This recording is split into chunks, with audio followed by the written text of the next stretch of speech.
You'd think former Buckeyes would pick Ohio State to beat USC on Halloween. Well, that's not the case.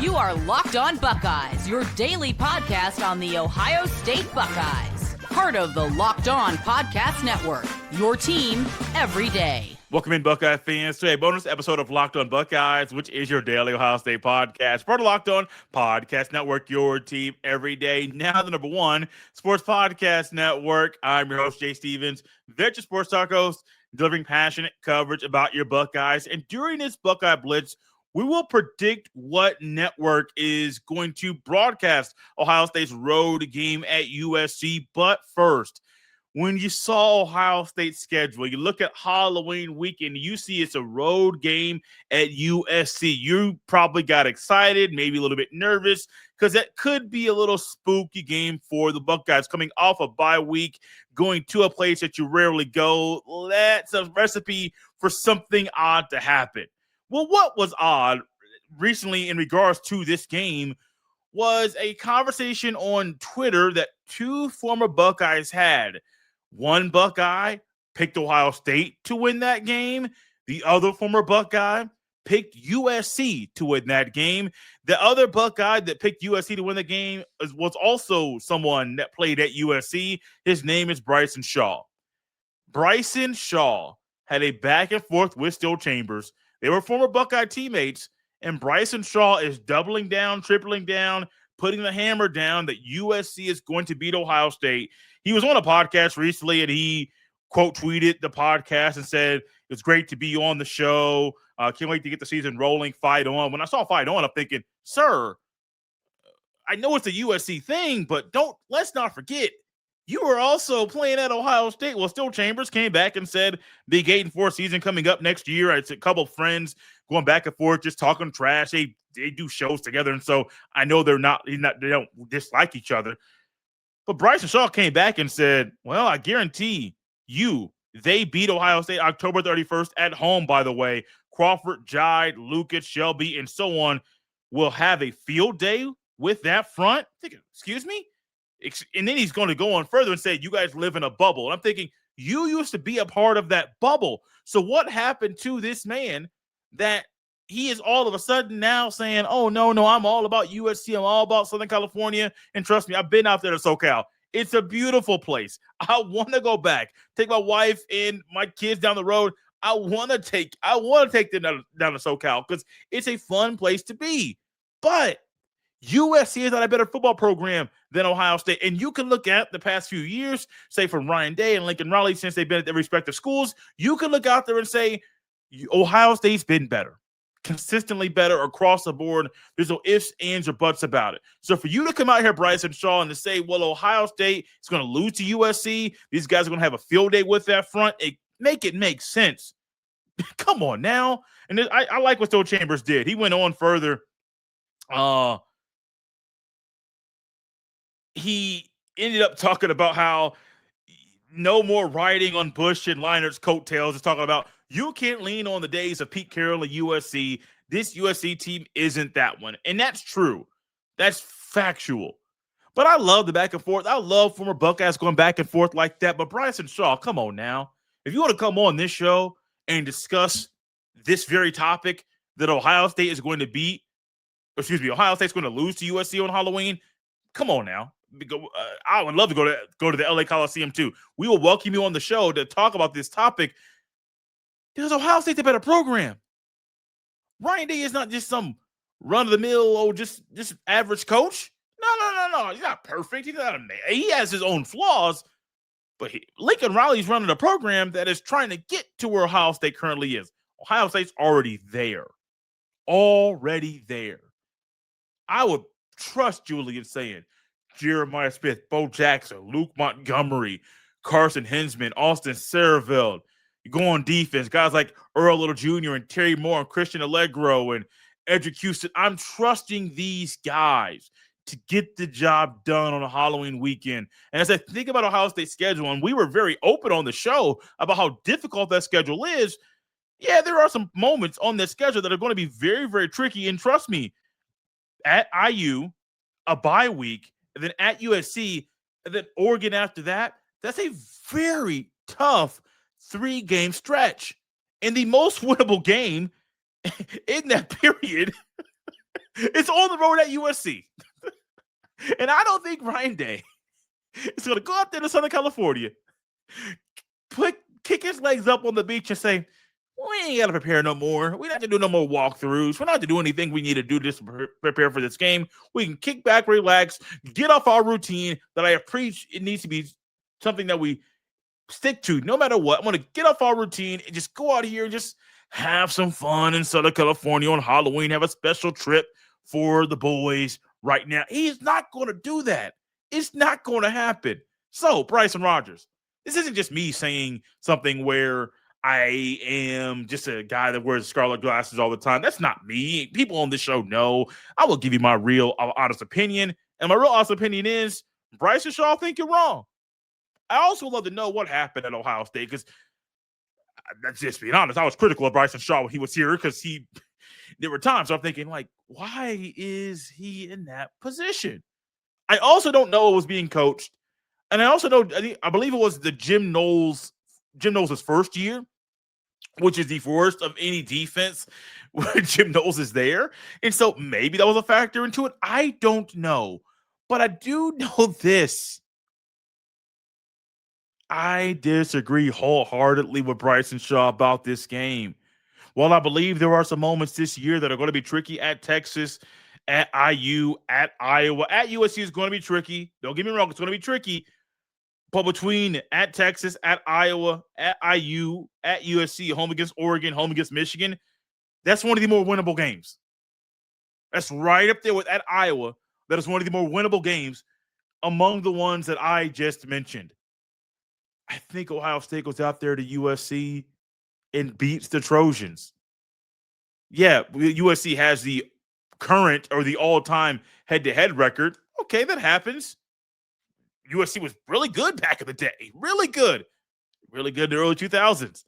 Right now, they're a good team, but they're not on Ohio State's level. And the networks know that. It's just why when they start to do their draft, they're all going to try to figure out a way to get in the right spot in their draft to pick Ohio State, its trip to USC. And I think I have a good feeling about what network is going to broadcast this game. We will predict that after the break. I'm Kalia Butler, host of Locked On Women's Basketball, and this is Mazda's Women's Basketball Snapshot, celebrating the work no highlight reel can ever capture.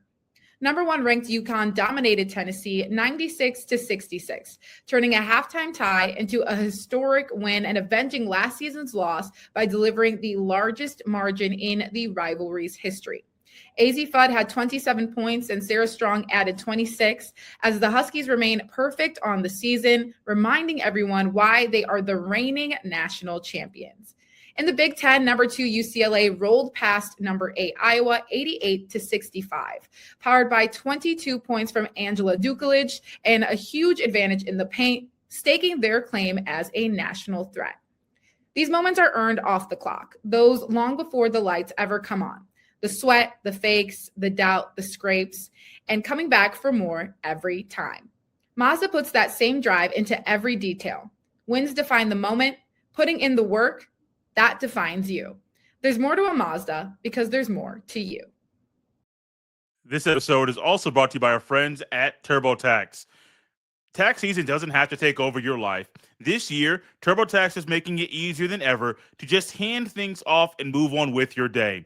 With TurboTax Full Service, you can have your taxes done for you by a trusted local expert, start to finish, without the stress or guesswork. Instead of spending hours trying to figure out forms, you can meet with a local TurboTax expert in person or connect online. They handle everything from W-2s to self-employed forms and work to get you every deduction. You can upload your documents, go about your day, and get updates right in the TurboTax app. For a limited time, you can have your taxes done by a local TurboTax expert for just $150, all in. If a TurboTax expert didn't file for you last year, just file by February 28th. Take taxes off your plate and get back to your life. Visit turbotax.com/local to book your appointment today. This episode is also brought to you by your friends over at FanDuel. It's the last call for football on FanDuel. One final Sunday, one last kickoff. The final chance to get in on the action before the NFL season officially comes to a close. This is Super Bowl 60, and FanDuel is making sure you're right in the middle of it with a special offer just in time for the biggest game of the year. Whether you're backing the favorite, riding with the underdog, or building one last same-game parlay, this is the game everyone's been waiting for. This is where predictions turn into plays, stats turn into storylines, and every snap feels bigger. It's the perfect way to cap off the season and make the Super Bowl even more exciting from kickoff to the final whistle. If you're a new customer, bet just $5 and get $200 in bonus bets if you win. Make it count, because after the Super Bowl, the season is over. Last call for football on FanDuel, an official sportsbook partner of Super Bowl 60. Visit FanDuel.com to get started. We normally don't do the early year conversations predicting what network will broadcast the Buckeye game, but it seemed very fitting when thinking about the back and forth exchange between Bryson Shaw and Steele Chambers. And this one seems pretty obvious to me, especially with the layout of the network, from the 12 noon being the big noon game on Big Fox to the 3:30 game being a staple on CBS. And then you have the Big Ten Saturday night on NBC. Now you have to factor in there's FS1 and the Big Ten Network and the wonderful Peacock that is a possibility to broadcast the game too. But this one to me seems so obvious that it's going to be a game. It's a 7:30 Eastern kickoff on NBC. It'll be a 4:30 local kick in LA. And that one to me is a no-brainer. Now, you may want to say, CBS could snag it. That is true, but this one seems they're trying to, you would try to get it as late in the day as possible. I highly, highly doubt that the networks, and if NBC gets this game, that they're going to put it on the Peacock. You can find a different Ohio State game to go on the Peacock, because you would want this one at the top. Now, I say that knowing that recently in the Big Ten, somehow, some way, IU versus Purdue was on the Peacock. And I'm thinking, what are you doing? Putting that big-time rivalry, one of the biggest rivalries in the conference, on the Peacock. But that's what they did. And so it's a possibility they would mess this thing up and try to put this game on the Peacock. But no, if you want to put Ohio State and Northwestern, I think, play them this year on the Peacock, great, do that. But don't put this game there. I don't think Fox would do it, because I don't think Fox wants to do a 9 a.m. local kickoff in LA. I think that would be so dumb. It would be so stupid. Like, you talking about the internal body clock. Kicking off at 11 a.m. is a whole lot different kicking off at 9 a.m. local. That's just so dumb. I don't think they would do that. Now, they may, but I don't think they will. Also, the 3:30 thing is a realistic opportunity. It's a realistic option. I just don't see NBC letting this one flop. If you can get USC on your network while they're playing Ohio State, you do everything you can to do it. But for the draft and the TV draft, that's an interesting game, because Fox gets the number one pick, and they're always going to get Ohio State, Michigan, where they used to always get Ohio State and Penn State. That's not a thing right now, where it's going to be a yearly game that is played. And so Fox may be trying to snag somebody else. Well, you want to get IU, you want to try to get a Michigan, you want to try to get a Penn State, you still want to try to get those big brands. IU just won the national championship, which hopefully they are pulled to being the big noon game more often than not, which I think a lot of Ohio State fans would really enjoy. Put this one in primetime. Also, think about the massive benefit recruiting this is for Ohio State, to where USC is going to host a lot of guys on campus on unofficial visits, maybe some official visits, when Ohio State's in town. And when they are there, Ohio State is going to recruit Southern California heavily. I mean, they got CJ Stroud from there. I think Luke Fahey may be in Southern. I know he's from California, maybe SoCal as well. there are going to be some guys that Ohio State's recruited that USC is also going after that are going to be there on unofficial visits that Ohio State's going to show off right in front of them and say, well, you're there to look at the Trojans. We just brought the hurt to them. We beat them down. And so it's a weird way to say it's a recruiting tool for Ohio State when it's later in the day, but I easily see this one being a game on NBC. It's a 7:30 Eastern time kickoff. What are your thoughts about this game? Early thoughts. Put them in the chat in regards to Ohio State being the team that, well, beats USC. I think they will. I 100% think they will. But what I think differs from what Bryson Shaw thinks, and he's a former Buckeye player who later played for the Trojans, that is riding with the team he recently played with. What have you done for me lately? It might be his mindset. It's not mine. The Buckeyes are very talented. USC is very talented. Don't get me wrong. Jade Mayava is a good quarterback. Julian Sayin is better. The Buckeyes have the goods. The Buckeyes have what it takes to come off an off week, go to Southern California, and beat the USC Trojans. Thank you for tapping into this bonus episode of Locked on Buckeyes. You can follow me on any social media platform or jstevens07. Send every email to jstevens317@gmail.com. This has been Locked on Buckeyes on a Wednesday. We'll see you next time.